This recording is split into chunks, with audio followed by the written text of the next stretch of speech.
What if you could get more of the Jimmy and Nath Show with Emma? You can with the podcast. Thanks to What If. You're only a what if away from great holidays. What if? It's Aussie for travel. Hello, everyone. Welcome to the podcast. Can I share a story? Now, I don't know if this is on the podcast, but on our radio show, we were talking about how did you tell them you were pregnant? Yes. And I said I had a story. We didn't have time for it on the show, so I thought I'd tell it here on the pod. But a friend of mine, McCoy, who you know very well. Cop McCoy, big Cop penis. McCoy, his wife. Did you say penis? Yeah, he's got a massive penis. Oh, Massive does he? penis. It's one of the biggest things I've ever seen in my life. Yeah, baby's arm holding an apple. Why? Like, is it as big as what? Like, give me. We need visuals. Girthmaster.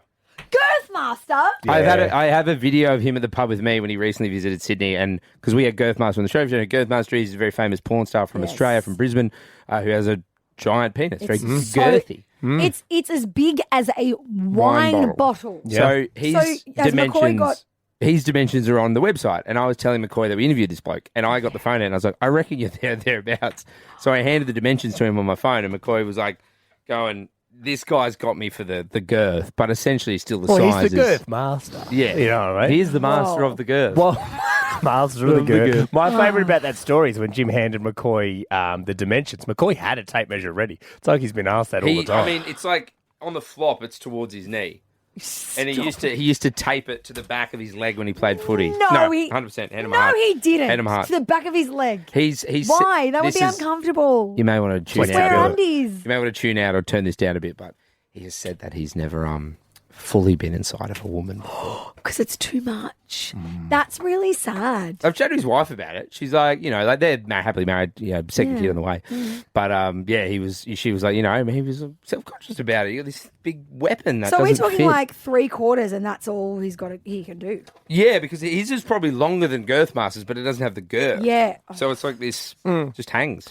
So, what happened? His pregnancy. Yeah, when they had their first kid, pregnancy, his wife's grandmother is Italian, Okay. and they were they had I think it was like a Sunday afternoon barbecue, and they had everyone over, and they had a phone set up, and they were going to tell everyone. Great. And they thought I'm going to film the moment. film the moment. Great. And they thought they'd start with old Nonna. Oh. You know what I mean? Tell Nonna first. She hasn't got long left, so let's let Yeah, her. because she's going to have like a great grandchild. Grandchild. Yes. Yes. Arguably should be the most excited. Yes. So the video, I don't even think they ever posted this, by the way. I've seen the video, but I don't think they posted it.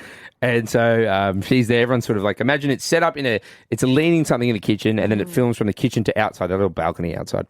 And everyone's sort of outside mulling around, and she's there with, her grandmother, and she's like, no, she's like, you love Michael. She goes, oh, I love Michael. You beautiful boy, beautiful mom. She's kissing him. She goes, I love you, Michael. I love you. And she goes, and she goes, we love it. And they're not married, by the way. Not married. Okay. And she's like, wouldn't it be great if we had kids? Oh, yes, one day you give me beautiful grandchildren. I love this. You're both beautiful. Grabbing them by, the cheeks, Yes. really handsy, Yeah. aggressive. And Bree goes, well, what if I told you I'm pregnant now?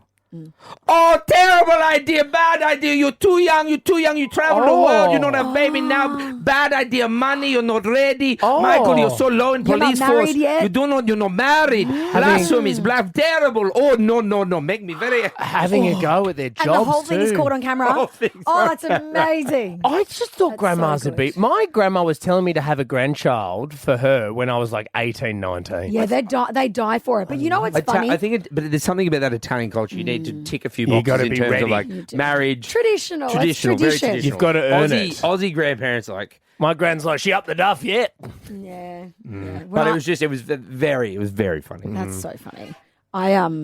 When I revealed that I was pregnant to my mother-in-law, who's Italian, Yeah. I thought I'd make a bit of a thing of it. So, I got the stick that had the 2 lines on it, and I wrapped it up, and I put it in a box, and I gave it to her, and I was like, I've got this for you. And she goes, what's this? And she opens it all up, and she rips it open. And she takes the stick out, and she goes, what's this? And I go, Never seen it.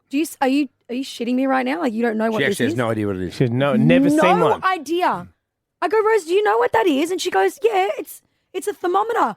Oh, I no. go, Rose, it's a pregnancy test. Do I need to spell this out? You have a grandchild put it under her inside arm, my did she? belly. So what did she She just... thought I gifted her a thermometer. She thought you had a fever. Oh, my God. I was Like, how did she figure out she was pregnant? Way to make the moment not exciting, Rose. I didn't give you a thermometer.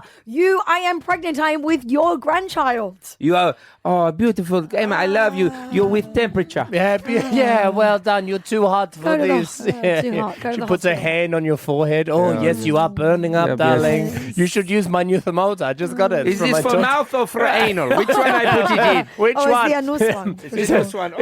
Wait, it's the mouth one. Yeah.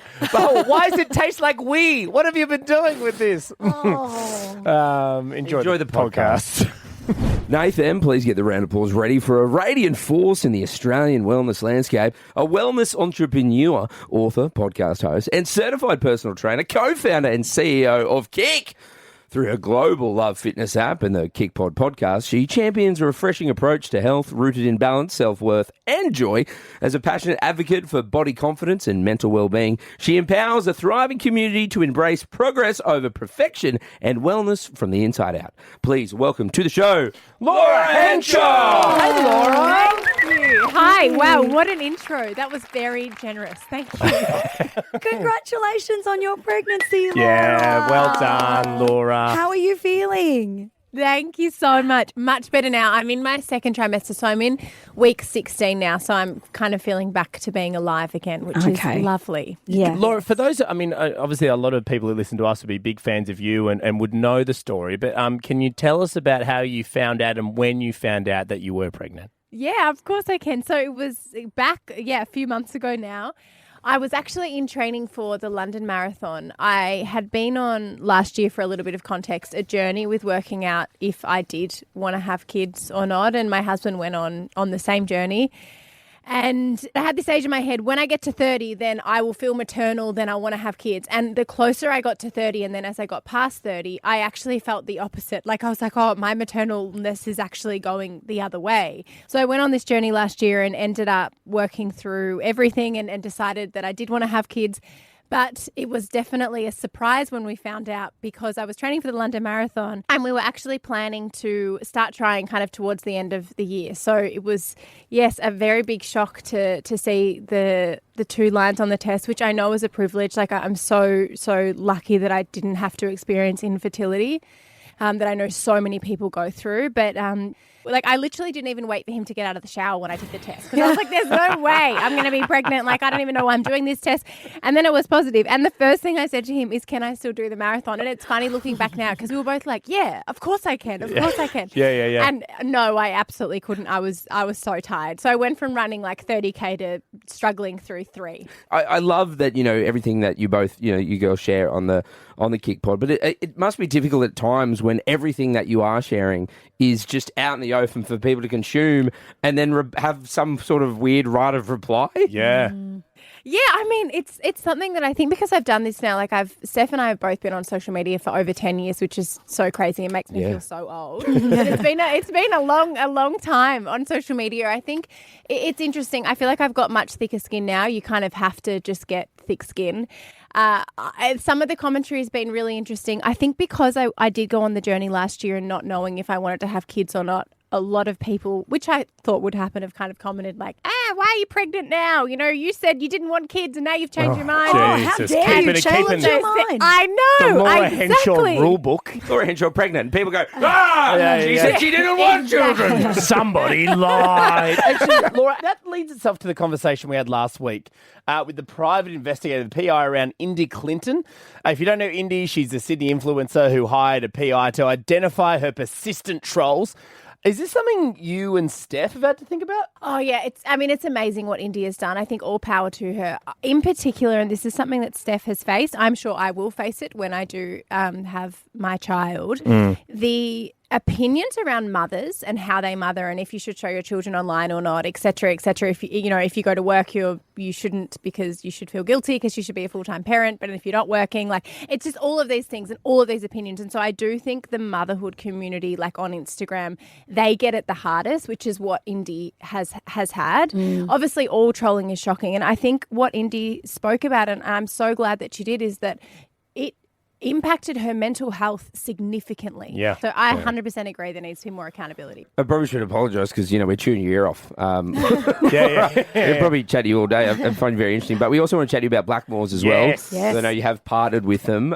So can you tell us a bit about partnership? But also, has it helped you with your pregnancy? Like, what are you taking at the moment? Yeah, great question. So yes, I have partnered with Blackmores as their ambassador, and they have just launched their new Rappy Melts range. So the Rappy Melts are amazing for me. I am on the go all the time, like as you guys are as well. I always forget to take my vitamins. And when you are pregnant, there's some that you need to take and it is important. And so what's amazing with Rappy Melts is that they actually dissolve in your mouth so you don't need water. So if I've forgotten to take them in the morning, I can just chuck it in I have it in my bag anyway. Yeah. So then I can take it just when I remember throughout the day. So they've got 4 tablets in the range. One of them is iron, which is something that's actually really important to support pregnancy. Iron and folate. Hey, Laura, thank you so much for being on the show. We love you. We love all the stuff that you do. Of course, you can go and listen to Kick Pod, available on the Listener app. Laura Henshaw, congratulations again, and thanks for being on the show. Thank you so much for having me. Thanks, Laura. How did you tell them you were pregnant? Was it really, really exciting, grand gesture moment, or was it lackluster and just a bit of a flop moment for you? I got pregnant for the first time 8 years ago now. Congrats. So I got pregnant while I was in Italy on holiday with my husband. And then he stayed on. And I hope it was with your husband. He always jokes that it was with the hot bartender. Yeah. Flusy. Yeah. So we got pregnant there. And I came home and had to come back to work. And he was still in Italy when I found out that I was actually pregnant. But the way that he found out, so I was at my sister-in-law's house. And she knew that we were trying. Sure. And she was like, I've got one test here. I'm like, I'm not going to be, like, it's too early to tell. I'm not going to be pregnant. Anyway, peed on the stick, was pregnant. So she found out before my husband did. So then I FaceTimed him, and it was like nighttime. And then it was like early morning there. He was lying by the pool. He was already having his Aperol Spritz. I'm like, I'm pregnant.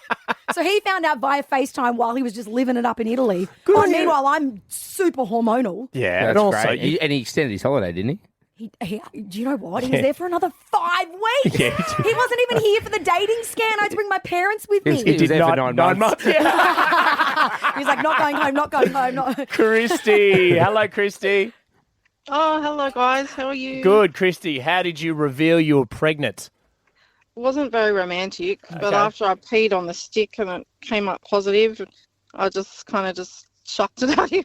Oh, like in anger, like as in like this is your fault? You did Just nonchalantly, it's just he was going to get a vasectomy and didn't, and it was my 4th.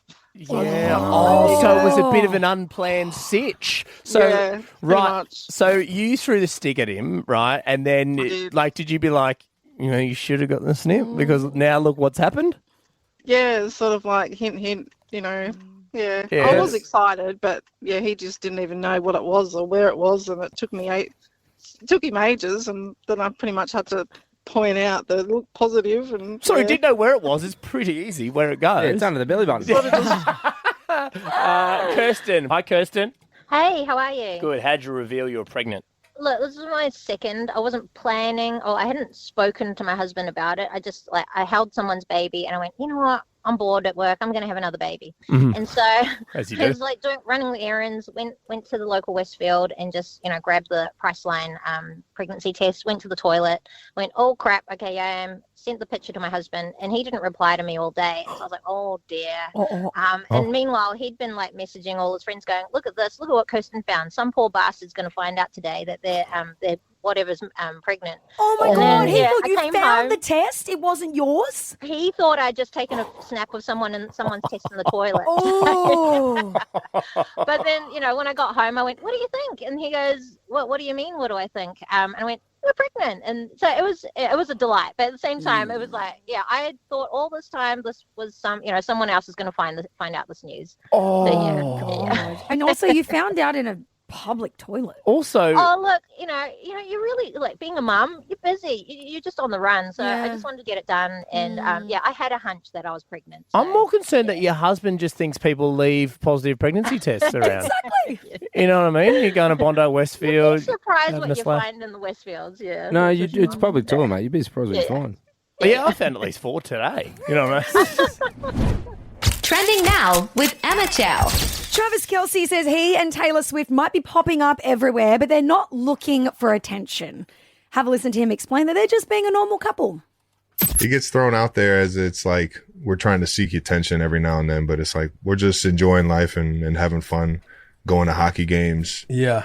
Kind of introducing her to some more of the sports world that right, she you guys hasn't were at the really. Stanley Cup. Yeah, that was fun, man. Yeah, I think it's unfair to say they're seeking attention when you're two of the most famous people in the world. Just existing draws attention. Well, the thing is, when she was with Joe Alwyn, like her ex-boyfriend, they hid from the world for so long. Like she used to I think shut down restaurants and then just have people wait on them, or even make a restaurant at her actual apartment so that she didn't have to be seen in public. Yes, and that's like no she's way to gone from live. being a hermit. Yeah, that's not living. That's not also- having a life. I mean, I don't know this Joe Allen. I'm sorry to this man. I don't know this man. But, I mean, I know Travis because I like the NFL. Sure. Obviously, I listened to his podcast before him and Taylor were together.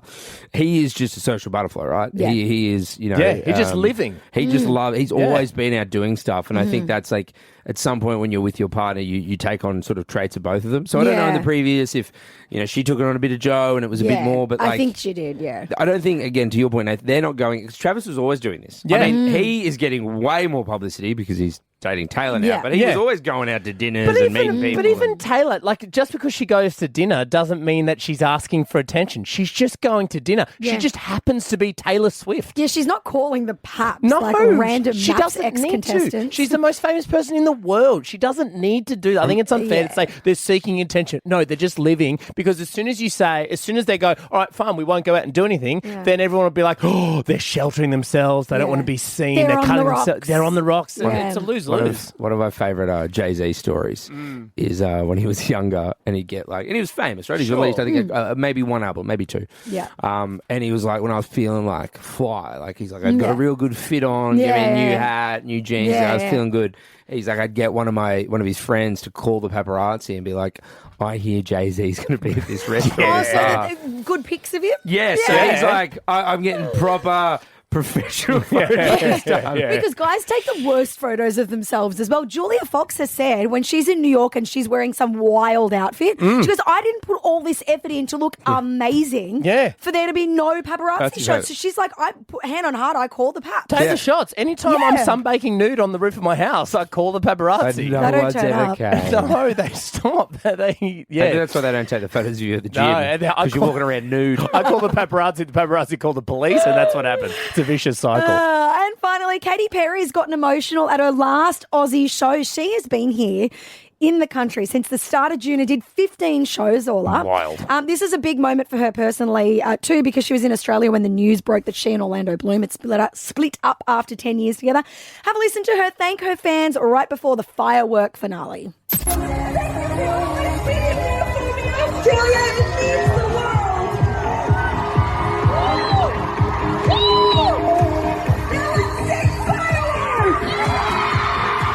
Thanks for always being there for me. 15 shows. That is an innings, isn't it? Yeah. You'd be exhausted. Like, who's done...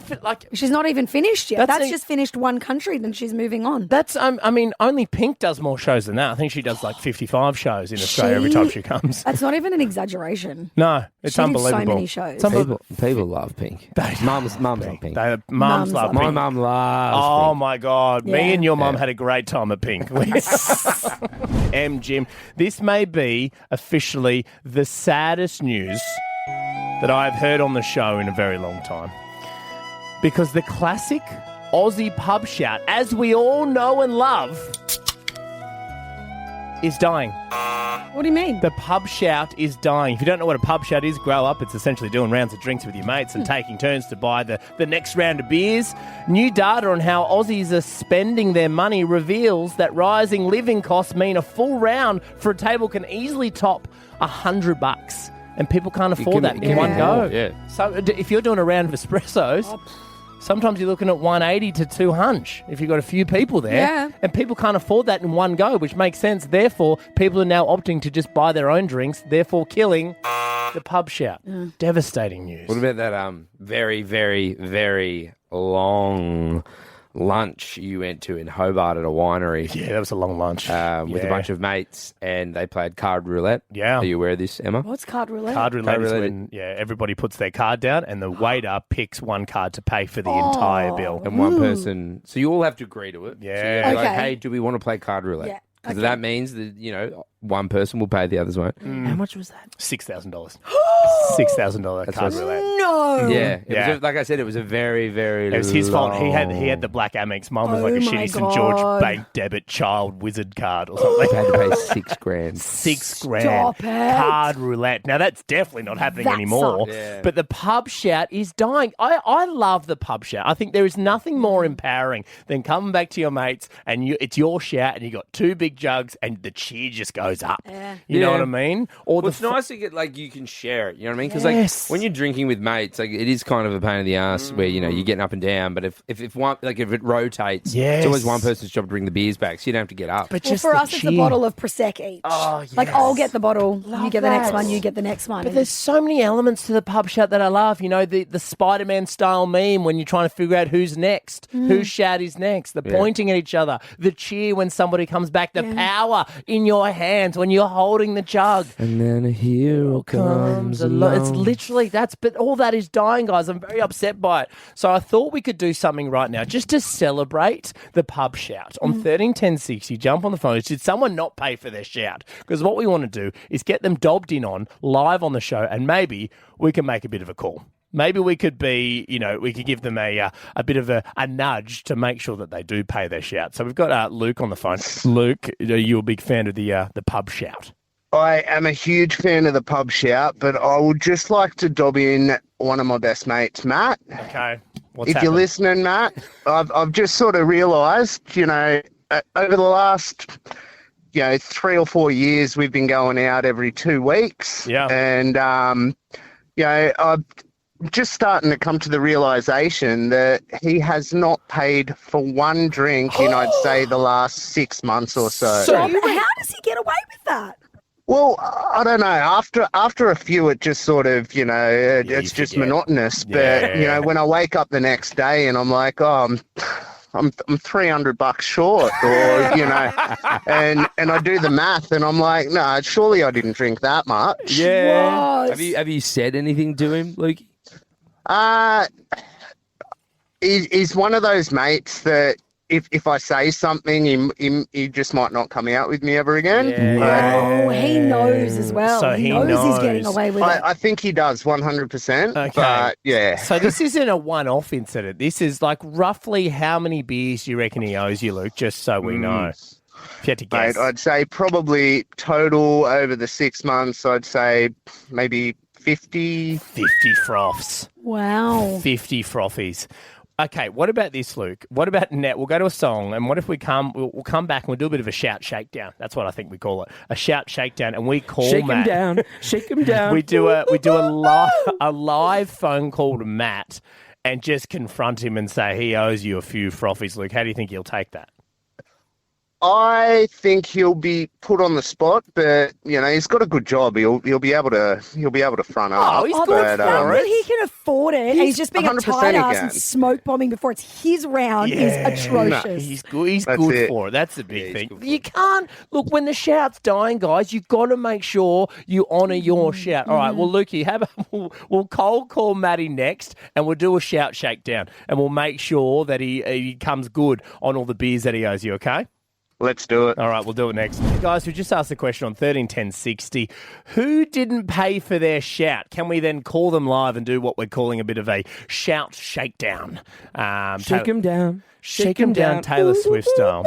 This is after the very sad news, that the classic Australian pub shout is dying because people can't afford a one-off shout anymore. Well, especially as we were saying, like if you're shouting a round of cocktails, that's hundreds of dollars, depending on the size of the group. That's the thing, and there is nothing better than coming back with 2 loaded jugs of frothy and just the elation on everybody's face. Yeah, he's done it. You know what I mean? He's a real hero. Okay, I tell you, the key though there is to get the elation is you've acknowledged it's your shout. Yep. No one's asked you. Yeah, and you've just You stood. see the boys are nearly at the end. Yeah. So you've timed it because then they go, oh my God, my Preemptive. beer's done or it's about to be done. Suddenly a hero comes Oh, along. look at him. Look at him walking around. 2 jugs of froth. He's come round, bang, on the table. Everyone gets up and there's a slow clap. There's nothing men love more than looking out at the pub and seeing two big jugs. Two massive jugs. Massive juggies. The girl version of that is like a brand new ice bucket, so it's not just water that it's sitting in. Oh, Em, describe it. Here she comes. It's a fresh bottle of Prosecco. Oh. Even the chilled wine glasses. You've got a fresh glass. Emma With Chow. the cold Prosecco. She's walking so around. good. Brand new bottle of I got you, Prosecco. girls. There she is. Look at her. Emma Chow. She deserves all the applause. So what we thought we'd do is make somebody pay. Pay for their shat that they didn't pay for. Luke's here. G'day, Luke. Are you still there, bud? Yeah, I'm here, guys. Now, Luke, you told us before about your mate Matt. How many beers do you reckon he hasn't paid for? How many beers do you think he owes you?